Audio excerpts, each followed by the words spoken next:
Folks, welcome to the Jake Feinberg Show here in Ojai, California. Getting ready for a big treat. Dan Horn Band with one of my favorite musicians, Jason Abraham Roberts. Welcome back to the Jake Feinberg Show. Thank you. Can you just talk a little bit about your philosophy as it relates to letting go of what you know in terms of the rudiments and then just letting it fly? You know, I mean, I think ultimately that's the form of improvisation where you're not even thinking about the notes you're playing. Sure. And I just wanted you to talk about how you cultivated that talent. Sure. I mean, it's a work in progress, I would say. There's definitely times where you completely get in your head and you are thinking about like, oh, here comes an A chord. You know, I'm gonna play some notes in the A chord. But I that kind of stuff is like muscle memory of just doing it so much and so often, and then playing a bunch of shows, doing it a lot at home, to where you can just be like, okay, now I'm gonna not think about that stuff because I trust that my hands know what to do, right? Is there a word for that? I mean, I always just think of trust, like, and I literally like sometimes when I'm playing, I'll literally say like, trust yourself, trust yourself, because when you are thinking, it's almost as if you aren't trusting yourself, because if I'm at home playing and I'm not thinking, I'm gonna play stuff that I like. Yep. But then on stage, you're kind of like, oh, well, people are watching me, and I'm gotta make sure I'm playing the right stuff for this band, and so then you start thinking about it. But if I say, oh, just trust yourself, then I'm usually I can do it, Like, was there a seminal moment early? Like, I mean, you're pretty locked in production. You can kind of pick and choose the live gigs you want to play. But was there a band early on where you had a mentor? Or I know you've been playing music since you were a kid, but was there a time where you were able to just feel trust from other band members to be able to get into that muscle memory zone? Because now, I mean, you guys aren't even sound checking today. You're just winging it, dude. Which is, I mean, that's the Jake Feinberg Show, you know? Yeah. It would be nice to have a little bit of a sound check. Dude, I was hoping. I mean, it's more like you guys were going through some, but talk. Well, yeah, like I mean, I think as far as the songs go, if you're talking about like, I mean, Dan trusts all. I mean, going back to like when you first came to LA, or when if there was somebody who was like, Jason, just like, Well, I think part of that is like, we talked about this before, but I was in a band called Hymns for a long time when I was like in New York in my 20s, maybe early 30s or something, and that was me and my best friend kind of doing this, writing the songs and all What's that his stuff. name? His name's Brian Harding. Super We have to get to that cat. Fish on Film? That's him. Wow. That's his thing. He's super talented, super creative person. Were you guys like in a duo, or you had your own electric band? We had a full band, drums and bass, and it's just the reason why I say he was the main songwriter, and then the two of us were the only ones that were in it the whole time. But the drummer and the bass player rotated a little bit, but for the most part, it was the same two guys. But that was the first time really where it was like you can kind of. I was like, it was partially of my band, so it's like you can do whatever you want to do. And of course we would talk about it and come up with things that worked for everybody, but then you get on the stage and you kind of throw it all away, right? Exactly. Right? And then when I started playing with other artists around that time, I think I still had that mentality of like, oh, like I know what I'm doing because I'm doing it in my band that I know how to do it, But then, yeah, of course, like I said, you meet people like Dan Horn or something who his whole thing is A, we don't need to rehearse, and B, you're gonna be fine. And I love this. Yeah, freaking love this. And he's just like, do your thing. Absolutely, man. We talked about this last time, but like when you have good musicians and you're letting them rely on their instincts, that's just gonna be the best thing that could possibly happen. But let me ask you something, just for cats out there. Yeah.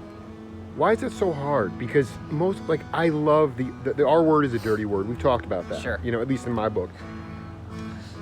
What would be your advice to cats who are really fearful of letting go? I hung out with a woman the other night who she's a great singer. I don't actually know her music that well, but we were just talking. She's like, I really need to get used to being able to let go because my stuff's becoming kind of too formulaic. Sure. That's how you burn out ultimately. Sure.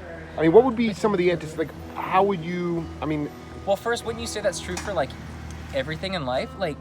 I try to always be, I dig. I mean, that kind of, it does become. Like, it's the same thing as anything, like riding a roller coaster or something.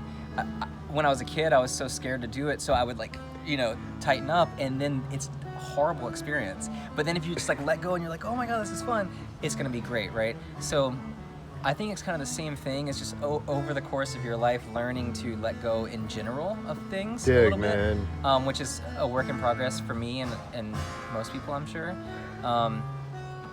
Wait, did I answer you? You know what it is like. I mean, how do you break people out of that mold in the studio if you produce them? Like, because Miles, I mean, we talked about this, but it was like Zen mastery kind of stuff, where you get them out of their thinking mind. Well, and that's also like a person who's allowing his band members to just like, you just be yourself, like just letting somebody be themselves.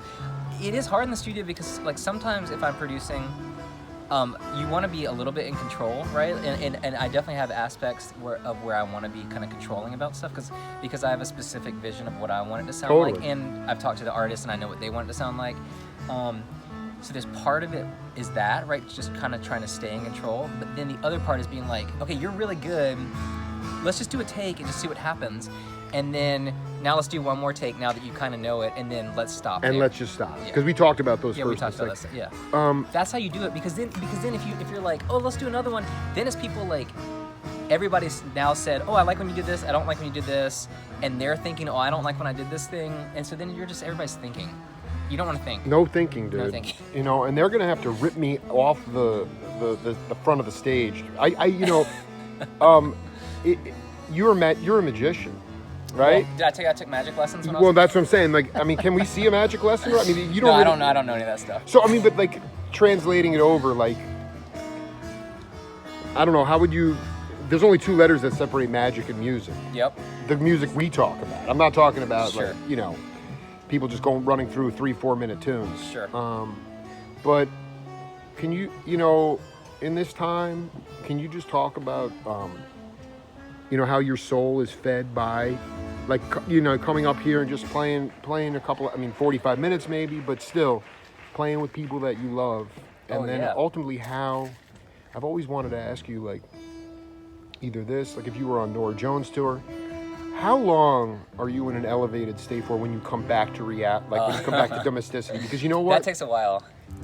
Okay, so depending on the show. I mean, like with some of those Nora shows, if you're doing it for like a year and you're kind of playing the same songs, obviously by the end of the year, you like have it so down that it's not as much of like an adrenaline rush. Totally, dude. But like today, and I think especially the fact that it's only 40 minutes or whatever, there's gonna be so much adrenaline crammed into 40 minutes that it'll take like an hour or whatever, 2 hours to kind of come down from that, when like Jonathan Wilson tours, like when you like, or like when you have these cosmic experiences, to me, like when I see music, I can go back home and maybe for a few days, my nervous system is so just from seeing a good from show. Feeling the vibration. Yeah. I mean, again, not seeing, but like being like, and I wonder about a musician. Like, I know you're tired. You're probably physically a little bit exhausted, but still, the healing component of music. I just feel like for people right now, sonic therapy is absolutely essential. Oh, totally. Psychotherapy, not so much. Sonic therapy. Yeah. And how much as a musician do you feel like it keeps your soul alive? Oh yeah, like I mean, it's one of the main things in my life that keeps me happy and excited and looking forward to the next thing. But one thing I will say, like this last week or the last 2 weeks, I played maybe 6 or 7 shows over the last 2 weeks. Really? And so it's kind of like a roller coaster. Like I was saying, it's like you kind of go up and come down and go up and come down, and I haven't fully. Like actually today's my last show for a while, as far as I know, and so like after today, probably tomorrow I'll be like, in relax mode, but I haven't fully come down just because it's been kind of constant for the last couple weeks, Where have you? I'm curious. Where you been? What have you been gigging? All LA stuff. Dude, I need to know this. I don't hear any of that. Dude, I'd be out there in a heartbeat, dude. I put it on Instagram. The bass player. Kelly, Patrick Kelly, yeah. I need to get a hold of him immediately, dude. Yes. But you've been playing like what kind of music? Like basically like everything. Like I did this show with this artist named Leslie Stevens, who's like a country artist, and that's dude. Leslie is like she's so good. I'm in love. I love her. No, I've done this interview with her in her house. Yeah, yeah. Dan Horn and I used to play in her band together a long time ago. But I was playing bass on that gig. Oh my God, are you kidding me? Yeah, pretty cool. See, Leslie knows what she's doing, dude. Do you know this guy, Mike Viola? I don't know that.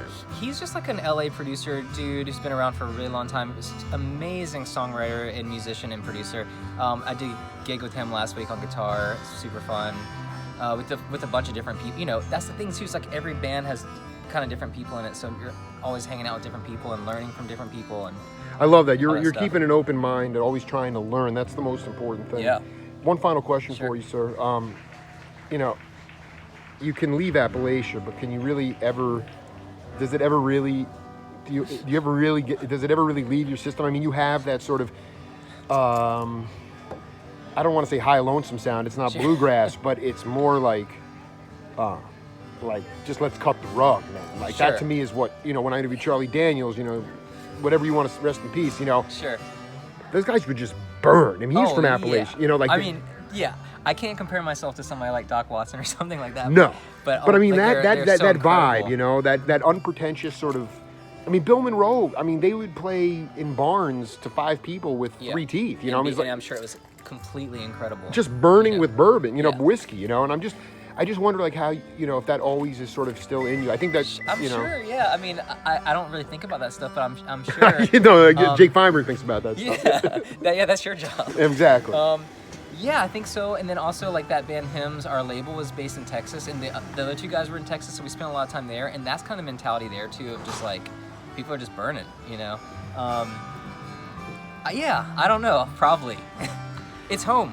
I know. Right? Right. Do you Yeah. get back there a little bit? Not in a while, but Go see your folks, trying right? Your to. folks are still there? yeah, they're still there. Good, Yeah. because they I know you told me they always supported you and gave you a lot Yeah. of freedom. And actually, all the guys here, I mean, I'd say for the most part, we're always completely supported by their families, Yeah, and that's there a are no huge- guarantees. That's So a huge thing. I mean, I think like sometimes people do better when they're not supported because then they're kind of like, fuck it, that's yeah. all I got. Yeah, Yeah, yeah. but then That can obviously get tiring. Yeah. having parents who take you to lessons and all that stuff is like that's huge, and also who are like kind of cheerleaders for you, like that's huge. Right. You know. Well, you made a deal with them at some point, right? You were like, Yeah, I'm not gonna gonna play sports anymore. Right. Exactly. And I Exactly. still haven't played sports. Well, we'll be chucking the football around all day. Jason Abraham Roberts on demand. Thank you, brother. Thanks, man. Cannot wait to Appreciate hang. it. Can see you play. Cool, man. The Jake Feinberg Show. See you later.